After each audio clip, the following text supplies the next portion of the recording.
En este tiempo estamos dando un énfasis a que como iglesia debemos buscar a Dios en oración, debemos tomar tiempo para orar, pero a veces no siempre sabemos cómo orar. Y en esta mañana yo quiero hacer un sermón de los que se denomina un sermón didáctico, es más una enseñanza que una prédica, porque la Biblia nos enseña cómo orar, Jesús nos enseñó cómo orar. Lo que nos sucede a la mayoría de los cristianos es que vamos a Dios en oración y a los 5 minutos no sabemos más qué decir. A los 5 minutos se nos acabó el repertorio, ya dijimos todo lo que teníamos que decir y ahora, ¿qué hacemos? Y encima viene el pastor y te dice, usted tiene que orar más tiempo, 1 hora, 2 horas, 3 horas. Y uno dice, yo no sé, porque a los 5 minutos, como mucho, ya no sé, empiezo a dar vueltas porque ya pedí por mi mamá, por mi papá, por mi gato, por mi perro, por mi abuelita, por mi vecino, por todo y se me acabó el repertorio de la oración. Así que yo quiero hablar un poco de la oración, porque si algo que hemos aprendido mal es a orar. Algo lo hemos aprendido mal de entrada, que es a orar. Nadie nos enseñó a orar. A veces como iglesia cometemos este error de decirle a la gente, ore, ore, ore, ore, pero no enseñamos cómo orar. Y la religiosidad, la idolatría que ya viene enquistada en nuestra sociedad de hace miles de años, nos ha hecho que nosotros nos acerquemos a las deidades solo a pedir. O sea, a ver, voy a llevarlo a un terreno más práctico. Cuando nos enseñaron, cuando nosotros éramos chicos, decir, bueno, vaya a San Fulano a pedir. O sea, si voy a pedir trabajo, ¿a dónde voy? A San Cayetano. Si necesito una novia, me voy con San Antonio, ¿no? Si necesito que algo me cuide, entonces le pido a fulano, ¿no? O si necesito algo rápido, San Expedito, ¿no? Para todo y para cada una de las cosas que necesito, hay una deidad a la cual yo voy a pedir. Estas deidades pueden ser reconocidas o no reconocidas. Hay gente que va a la difunta Correa, allá en San Juan. Hay otros que van al Gauchito Gil, pero nos han enseñado de acercarnos a pedir. Porque parece que la oración está limitada a pedir. O sea, yo me acerco a Dios a pedir y me acerco a Dios a pedir.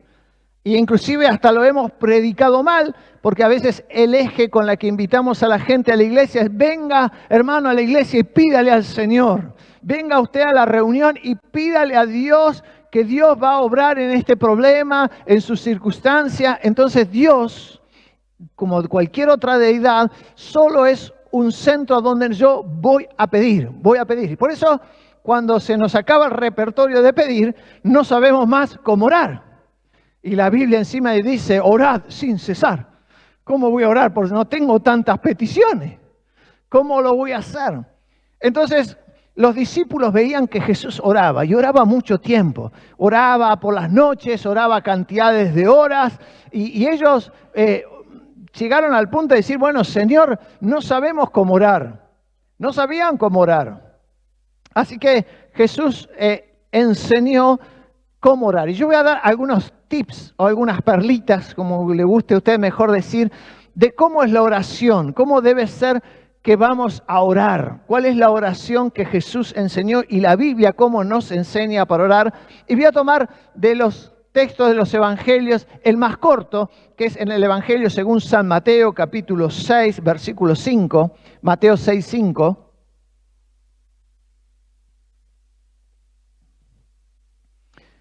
Mateo 6, 5, y vamos a leer hasta el 15, así que no cierre su Biblia, téngala ahí.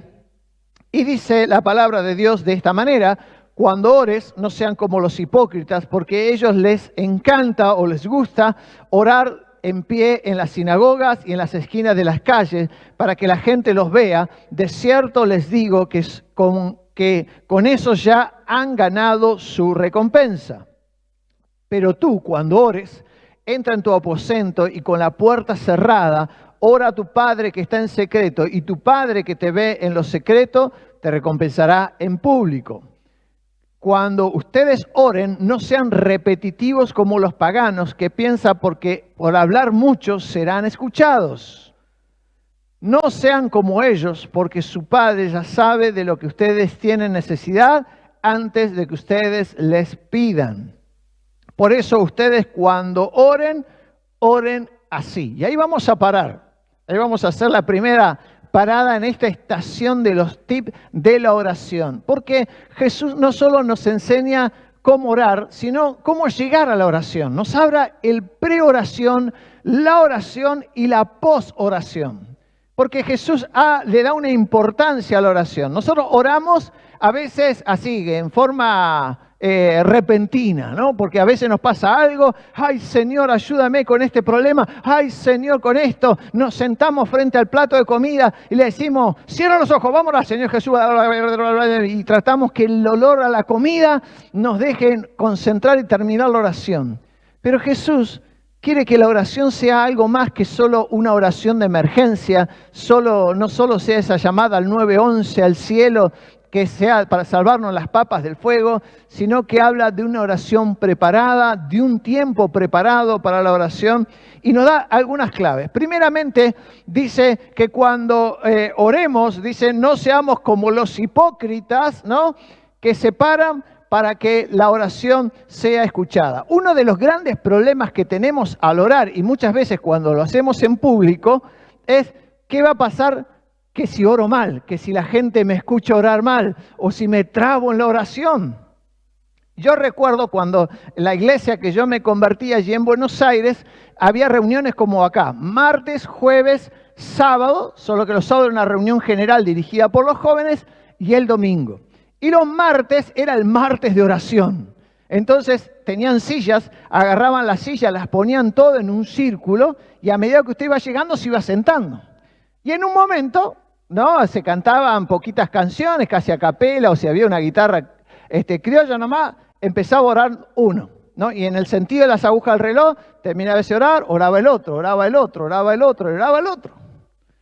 Claro, y cuando se iba acercando el momento que te tocaba a vos orar, el corazón empezaba tum, tum, tum, tum, tum, tum, tum, tum, tum, tum, tum.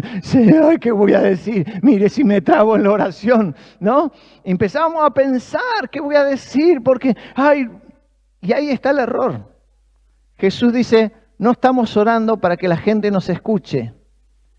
Porque si nos empezamos a quitar la presión de lo que debo decir y cómo lo debo decir, nuestra oración va a empezar a fluir de otra manera. Eso es importante, porque a veces vamos a decir, no sé cómo orar, y si digo la palabra equivocada, y si lo que primero Jesús nos quiere quitar es el peso de decir, bueno, voy a orar con mis palabras. No importa si cuando oro me equivoco, no importa porque no estoy orando para el otro, no le estoy orando para el que está al lado. No estoy orando para que los demás me escuchen, estoy hablando con mi Padre, en relación, en intimidad, ¿no? Fíjense cuánto nos va a cambiar ahora. Si yo digo, bueno, levante su voz en alto y ore y no se preocupe por los que están al lado, porque no queremos ser hipócritas. Dice que los que se preocupan por lo que los otros van a decir la oración, dice Jesús que son hipócritas. Y no queremos ser unos hipócritas para hacer las grandes oraciones de palabras fabulosas, de un vocabulario y un léxico extraordinario, ¿no? De la magnificencia gloriosa, de tus caminos insondables. No sé qué significa, dirían algunos, pero lo dicen, ¿no? Pero son como grandes palabras. Y Jesús lo primero que quiere decir es, ora en tu lenguaje, en tu forma, a tu manera, con tus palabras, de la manera en que lo tienes, porque no lo estás haciendo para ninguno de los que te escucha. A veces, cuando oramos, ¿no? Y yo a veces estoy orando acá y me equivoco, digo, Señor, en esta reunión de noche y es a la mañana. Y a veces oro los jueves y empiezo, digo, bueno, en esta mañana, y no es de mañana, es de noche, ¿no? Y nos equivocamos, pero imagínense si eso fuera un condicionante. Ay, me equivoqué en la oración porque los hermanos pensarán que yo estoy viviendo en otro tiempo. No, yo no estoy orando para ustedes, estoy orando al Padre. Y cuando empiezo a pensar de esta manera, y cuando usted empieza a pensar de esta manera, ¿sabe cuántas cosas se van a quitar de sus hombros? Ya no es importante lo que los demás digan. Dije, lo que primero Jesús quiso hacer como primer tips, como primer consejo, no se preocupe de las palabras, porque no oramos para los que nos escuchan, sino que oramos al Padre. Lo segundo que Jesús está enseñando, dice, y cuando ores, entra en tu aposento y cerrada la puerta con tu Padre que está en lo secreto, y tu Padre que está en lo secreto te recompensará en público. Segundo que Jesús quiere decirnos es que la oración debe tener un lugar, un aposento y una puerta cerrada, ¿no? A veces en nuestras casas argentinas, que son tan pequeñitas, no tenemos una habitación para orar. No hay un lugar para orar, pero podemos tener nuestro rincón de oración, nuestro esquinero, nuestro lugar, aunque sea en un rinconcito del baño, en la terraza, en el galponcito. En Buenos Aires, en la casa que yo tenía, al principio era una casita muy chiquitita, ¿no? Que estaba adelante, con un terreno grande, ¿no?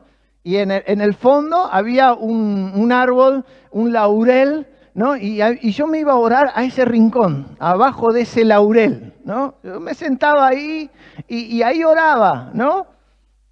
¿Por qué? Porque en mi casa no se podía orar. Entre que estaba mi esposa, estaba Matías, la casa era chiquita y teníamos un perro encima, ¿no? No había lugar para orar, pero yo tenía mi rincón. Y mi rinconcito allá abajo del laurel, ese era mi aposento. No necesitamos tener un lugar especial, necesitamos tener un lugar donde haya intimidad con Dios, donde yo lo puedo hacer, tal vez en un huequito, en su terraza, en un lugar donde yo puedo estar solo con Dios, ¿no? A veces yo denomino mi rincón para orar, ¿no? Es el rincón donde yo puedo llorar, porque yo en ese rincón con Dios puedo llorar, puedo enojar, porque estoy en mi lugar con Dios, ¿no? Ese es el lugar de tener nuestro lugar para orar, ¿no? Eso es importante buscar. No siempre podemos estar orando en el aire o tratamos de orar y hay mucha distracción. Es importante tener un lugar donde orar. Y lo otro que Jesús dice, cierra la puerta. Cerrar la puerta es decir no. Es decir no a otras distracciones, ¿no? Es difícil orar si se tiene el teléfono al lado. Usted empieza a orar, Señor, en esta mañana, te suena el teléfono, ¿no? Y ya querés seguir orando, pero la tía Tota, como quiere saber la receta de la torta de manzana, te vuelve a enviar. ¿Estás ahí? ¿Por qué no me contestás? ¿No ves que estás ahí? Yo vi que... Y ya un momento tu oración se fue porque la tía Tota quería la receta de la torta de manzana. Cerrar la puerta significa no te vayas a orar con tu teléfono. Tu teléfono déjalo en otro lado. Si no quieres que nadie te diga, me clavaste el visto, agarra tu teléfono, apagalo. De última al otro dice el mensaje, nunca le llegó. Entonces no te va a criticar porque nunca le llegó, ¿no? O ponerlo en el modo avión si querés. Total, el mensaje salió y nunca le llegó hasta que usted termina, ¿no? Es importante cerrar las puertas a las distracciones. No puedo ponerme a orar y estoy pensando, Señor Jesús, y estoy pensando por el otro lado, uy, me olvidé de comprar papas, ¿no? Y me va a cerrar la verdulería, ¿no? Y qué cara está la papa. Entonces, ¿sabe qué tienes que hacer? Anda a comprar la papa y después que hayas comprado la papa y te hayas sacado la preocupación de la papa, ponete a orar. No, cerrar la puerta es cerrar nuestra posibilidad a las distracciones, tomar tiempo, separar un momento. En este tiempo estoy para orar. Cierra la puerta, ¿no? Estos son tips o claves que Jesús nos enseñó al cómo orar, ¿no? Y después dice, no hagan vanas repeticiones como los gentiles, ¿no? A veces nosotros oramos, gloria, gloria, gloria, gloria, gloria, aleluya, aleluya, aleluya, aleluya, aleluya, aleluya. Eso no es una oración, perdónenme que se los diga, ¿no? Gloria, gloria, gloria, aleluya, aleluya. A veces nosotros los pentecostales hemos errado en esto, decir, bueno, repita, a ver si en la repetición pasa algo. Pero eso no es una oración genuina, no hay una comunicación, ¿no? No, imagínense que viene su hijo y le dice, más, ¿qué querés? Más, ¿qué querés? Más.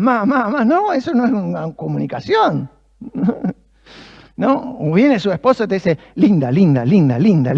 ¿Cómo te fue? Linda. Ya sé que soy linda, pero ya está. Habla conmigo. ¿no? Cuidado con eso, la oración no significa repetir y repetir y repetir, repetir cosas. Es comunicarse, es transmitir, es sacar lo que hay adentro y llevarlo al Padre. ¿No? Por eso dice, no hagan vanas repeticiones. Inclusive acá él dice, como los gentiles, ¿no? Que creen que hay modelos de oración o tipos de oraciones que son escuchadas por Dios y otros modelos que no. ¿No? A veces nosotros tendemos a hacer eso, ¿no? Carlos Anacondia oraba y decía, oíme bien, Satanás. Y no es que Satanás escuchaba más a Carlos Anacondia porque Carlos Anacondia lo decía así y otro viene y dice, Satanás, andate afuera. A veces pensamos que hay un modelo, una forma, como ora tu pastor, como ora tu líder, como ora un amigo, como ora esa persona que a lo mejor seguís en tus redes sociales, que tiene una oración y vos querés orar como él porque tal vez Dios lo escucha más a él. Y Jesús lo que quiere decirte, no hagas, no copies la oración de nadie. No necesitas copiar el modelo de la oración de nadie. Ni porque Carlos Anacondia haga así, ni porque el otro evangelista haga de otra manera. Porque la oración no se consta en repetición ni de formas, ni de palabras, ni de manera. ¿No? Dice, no hagas así porque Jesús dice, no hay razón alguna. Dios te va a escuchar igual y no hay más poder en una forma de orar como en la forma de otra. Y lo que Jesús ataca directamente es, dice, no hagáis después semejante a ello, porque vuestro Padre, que está en los cielos, sabe de qué cosa tenéis necesidad, versículo 8, antes de que vosotros se los pidan, antes que ustedes se los pidan. Fíjense que Jesús viene a romper el fundamento, la clave, la razón por la cual vamos a orar. No vayas a orar porque tenés necesidad, porque ya tu Padre sabe de las necesidades que tenés. No vayas solamente al Padre a decirle, Señor, te vengo a pedir, dame hoy para el guisito de polenta, dame hoy para la lenteja, dame hoy para comprar la carne. Porque vuestro Padre, antes de que vos empieces a orar, ya sabe tus necesidades. Antes que salga la palabra de nuestra boca, Dios ya la conoce. Entonces Jesús quiere romper el estereotipo de ir a orar solo para pedir. Porque no vayas a orar solo para pedir, dice Jesús, porque tu Padre ya sabe, Dios ya sabe tu necesidad. No es el fundamento de la oración el pedir. Chao, nos desarmó la oración. Ahora, ¿cómo oro? ¿Cómo voy a orar? Si ya el fundamento de pedir se nos fue. Entonces ahí es cuando Jesús empieza a construir el modo y la forma de cómo orar. Entonces dice, cuando ustedes oren, digan así, Padre nuestro que estás en los cielos. Y hay un poder tremendo en esta expresión, porque primero pone la palabra Padre. La forma en que nosotros nos oramos es la forma con que nos relacionamos con Dios. Si yo voy y le digo, Señor, estoy reconociendo autoridad. Estoy diciendo, Señor, allí estás tú, yo voy a someterme porque tú eres el Señor, el amo, el dueño. Y yo soy un siervo, un esclavo, alguien que va a someterse a su voluntad. Estoy reconociendo, Señor. Si yo voy y le digo, Padre, ¿qué me estoy reconociendo? Hijo. Y hay una diferencia. El hijo y el siervo, ¿no? Y no es que está mal decirle Señor, porque hay que reconocer el señorío. Pero la relación de mi oración es cómo me relaciono con Dios. Y cómo mi Dios me escucha. Me escucha porque Él es Padre. Porque como padre sus oídos están atentos para escucharte. Porque así como vos como mamá, como papá, estás dispuesto a escuchar a tus hijos, aunque tus hijos tengan 40, 50 años, los oídos de papá y los oídos de mamá siempre están ahí para cuando los chicos vienen.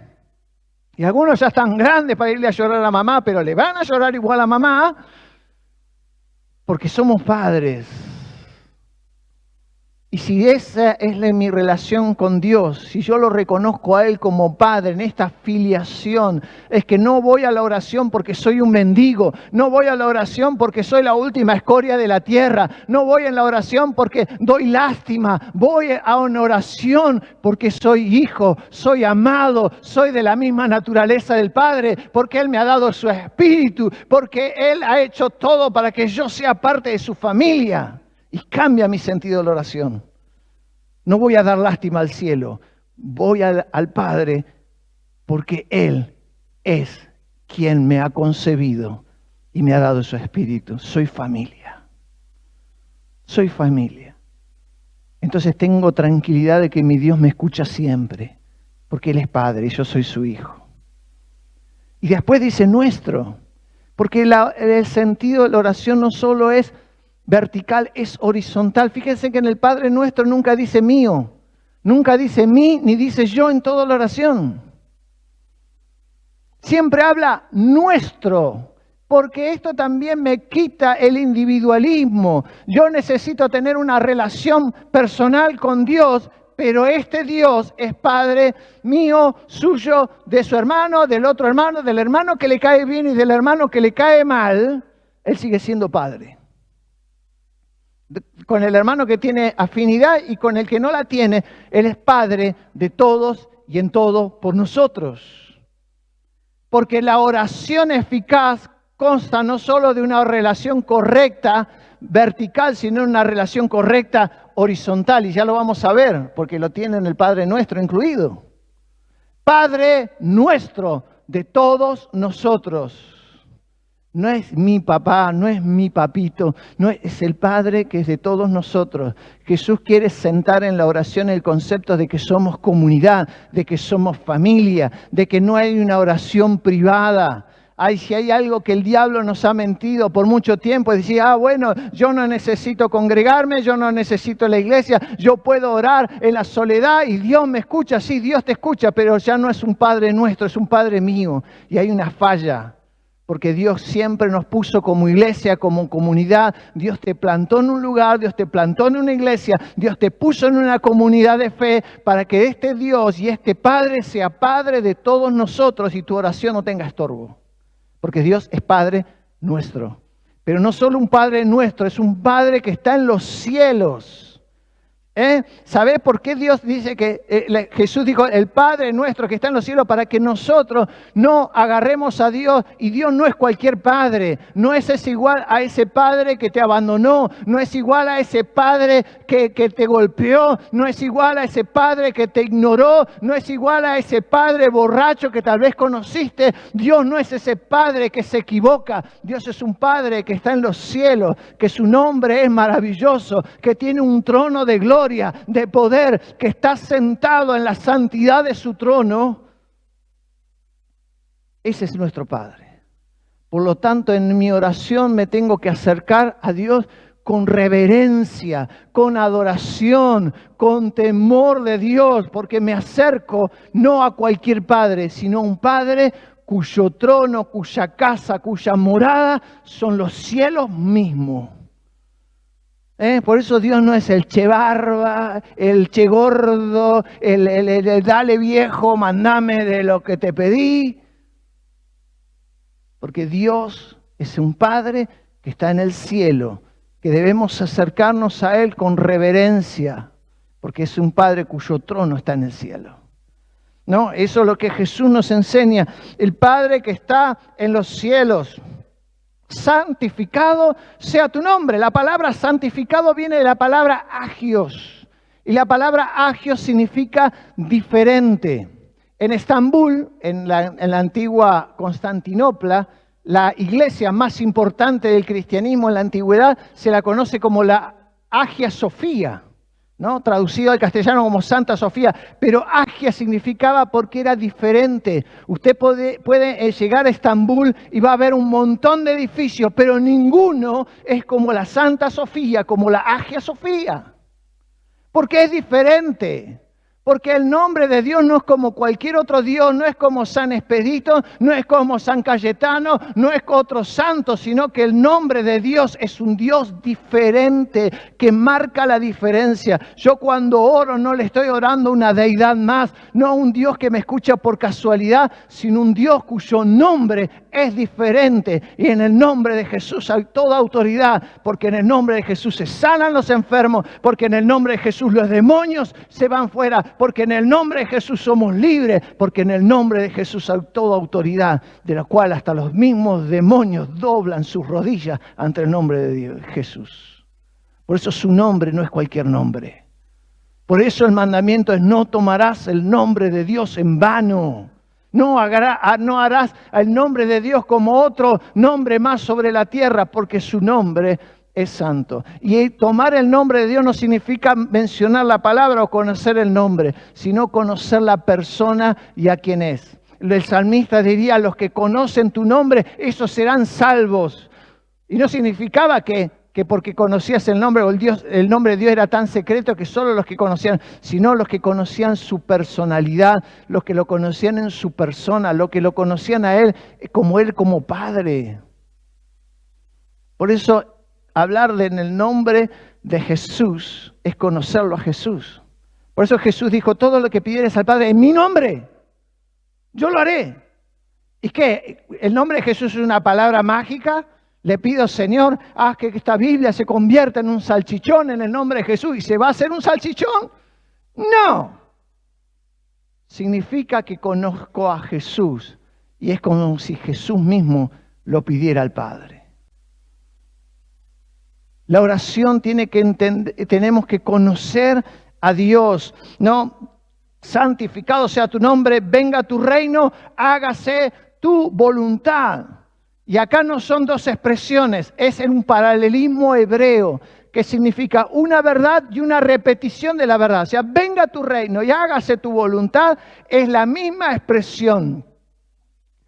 El reino de Dios es el gobierno de Dios, es la sujeción a la voluntad de Dios. Nuestra oración siempre tiene que estar sujeta a la voluntad de Dios. A veces tomamos la oración como una extorsión con Dios. Señor, si vos no haces lo que yo te pido, entonces no voy más a la iglesia. Señor, si vos no vas a hacer lo que vos me dijiste, entonces ¿para qué te sirvo? ¿Para qué estoy? No voy a servirte más. Y resentimos inclusive nuestro servicio a Dios porque decimos: bueno, Señor, entonces ¿para qué voy a servirte a la iglesia? ¿Para qué voy a hacer esto? Y no estamos sometiéndonos a la voluntad de Dios, porque si hay algo por sobre todas las cosas que tiene la oración, es la soberanía de Dios. Y a veces hasta extorsionamos a Dios con sus promesas. Señor, tú dijiste, tú lo dijiste, tú lo prometiste, no me vas a mentir, porque yo no es un Dios mentiroso. Así que vos, Dios, yo te obligo ahora que lo hagas.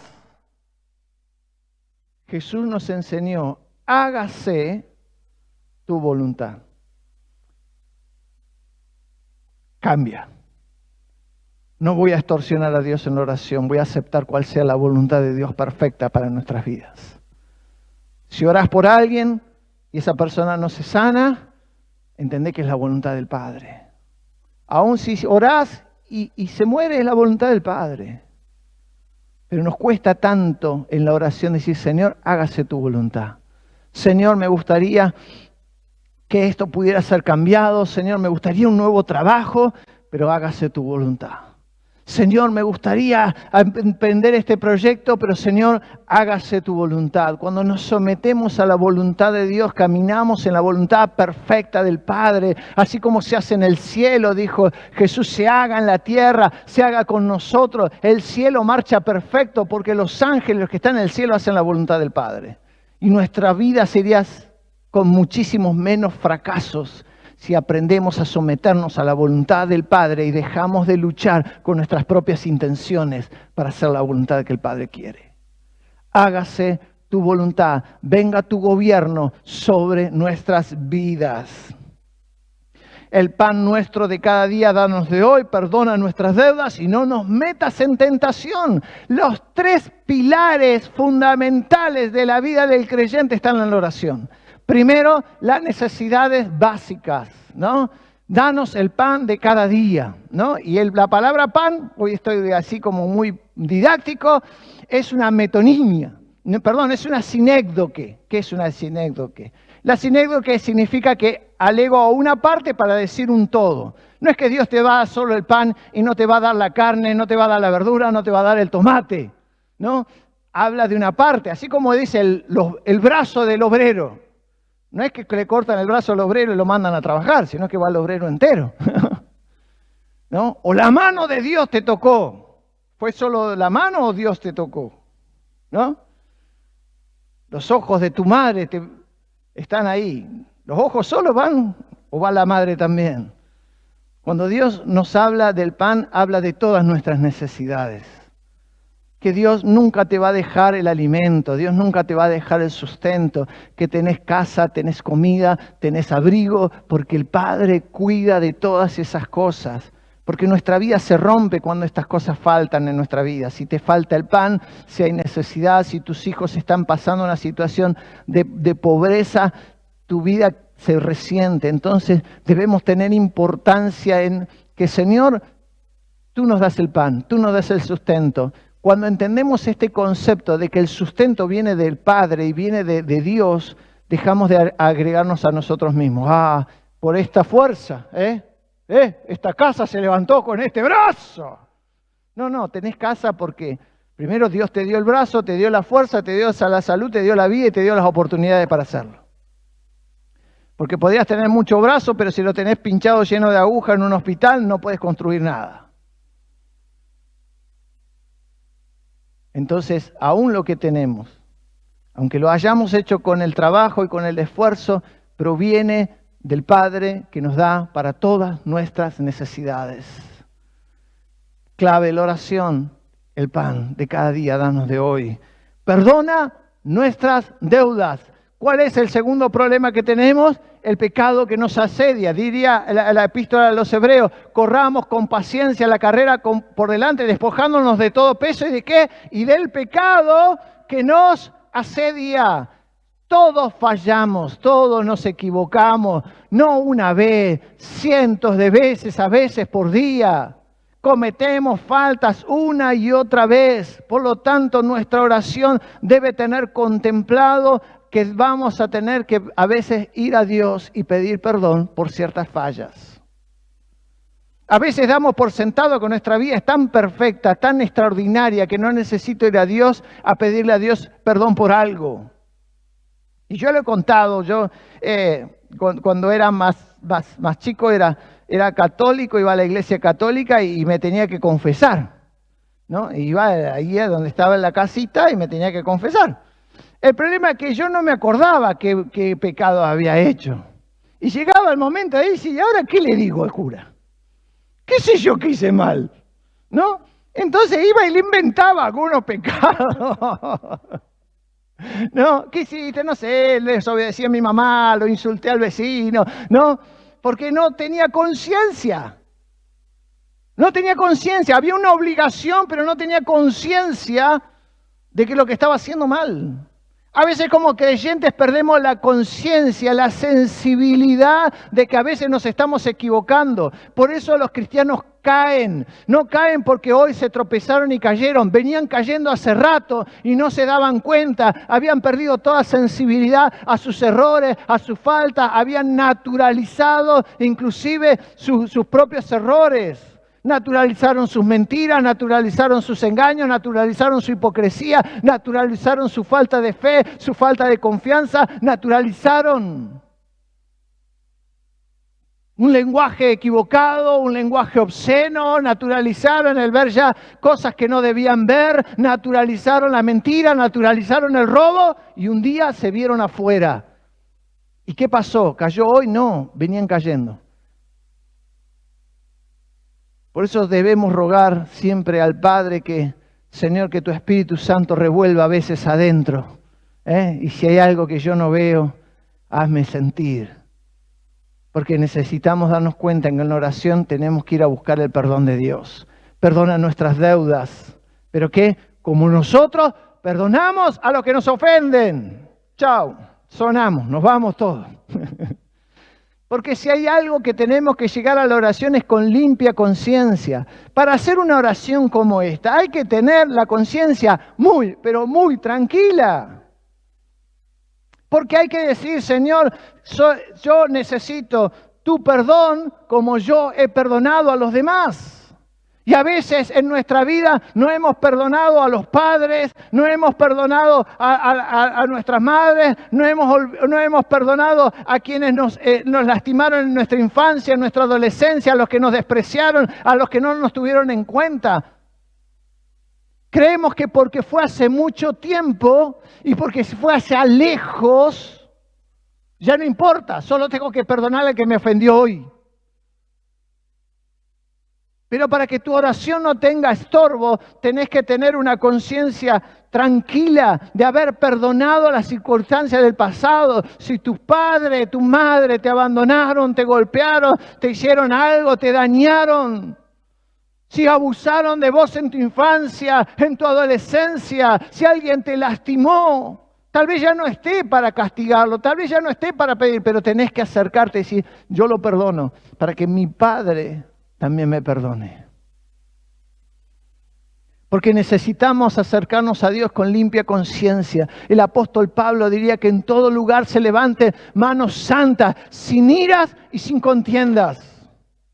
No es se levanta el puño, así, el poder, el puño de la guerra. Hay que levantar manos con perdón, manos que son limpias, que han perdonado el pasado, lo que te hicieron a vos, lo que te hizo otro creyente, lo que te hizo inclusive hasta tu pastor o el que te lastimó. ¿Para qué? Para que puedas recibir completo perdón del Padre que está en los cielos. Y el tercer punto que Jesús habla en esta oración es la tentación o las debilidades. No, líbranos de nuestras debilidades. Siempre que pensamos en tentación, enseguida pensamos en cosas muy malas, ¿no? Tentación está, en sexo, ¿no? Sexo indebido, eso es una tentación. Robarse un banco es una tentación, ¿no? Robarse un celular es una tentación. No sé, vi ahí un iPhone 11 y estaba tan lindo y no estaba el dueño. ¡Ay, qué tentación de llevármelo! Pero la tentación nos habla en el griego acá de debilidad. ¿Cuál es tu debilidad? Tal vez no tenés debilidad de robarte el iPhone, porque tal vez decís, ¿para qué quiero un iPhone? Ni sabría cómo usarlo. ¿Cuál es tu debilidad? Tu mal carácter, el responder mal, el estar chinchudo. El jueves hablaba de que Caín era un chinchudo, ¿no? Pero tal vez es tu debilidad. Yo cuando me pasa esto, me hierve la sangre, pastor. Me sale el... No, había un dibujito viejo, ¿no? De Egipto que estaba Kepchu, ¿no? ¡Vibra Kepchu! ¿No? Y nos sale... Porque tal vez tu debilidad es tu carácter, que todavía no está formado, no está moldeado, que todavía necesita. Señor, no, líbranos, trabaja, fórmanos en mis debilidades. Pero también te habla de una realidad espiritual y líbranos del maligno. Maligno, la palabra griega acá es diablo o diablo, como se traduce. Porque aunque nosotros somos creyentes y aunque nosotros estamos en una iglesia, y aunque tal vez usted está en una comunidad donde está protegido espiritualmente, afuera hay un enemigo que está planeando todo el tiempo como usted hacerlo caer. No, la epístola a los Efesios dice que no tenemos lucha ni contra carne ni sangre, sino contra principados, contra potestades, contra huestes de las tinieblas que batallan contra nosotros. Hay que despertarse espiritualmente. Hay cosas que nos pasan porque el diablo está maquinando todo el tiempo. La Biblia dice no podemos ignorar las maquinaciones, o sea, los planes que el enemigo tiene contra nosotros, que anda como león rugiente buscando a quien devorar. La oración también debe contemplar que hay una realidad espiritual al que no puedo ignorar. No puedo ir solo a Dios a llorarle mis problemas.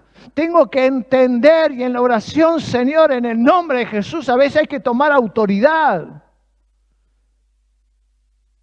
Porque los demonios vienen y tratan de oprimirte, y tratan de oprimir tu familia, y no sabes por qué, pero de pronto hay crisis, hay problema acá, hay problema allá. Parece que todo está funcionando mal. Tome autoridad en el nombre de Jesús. Agarre las armas espirituales. Porque Jesús en el Padre Nuestro nos dice que hay un maligno al cual debemos pedirle al Padre que nos cuide, que nos proteja, que nos libre.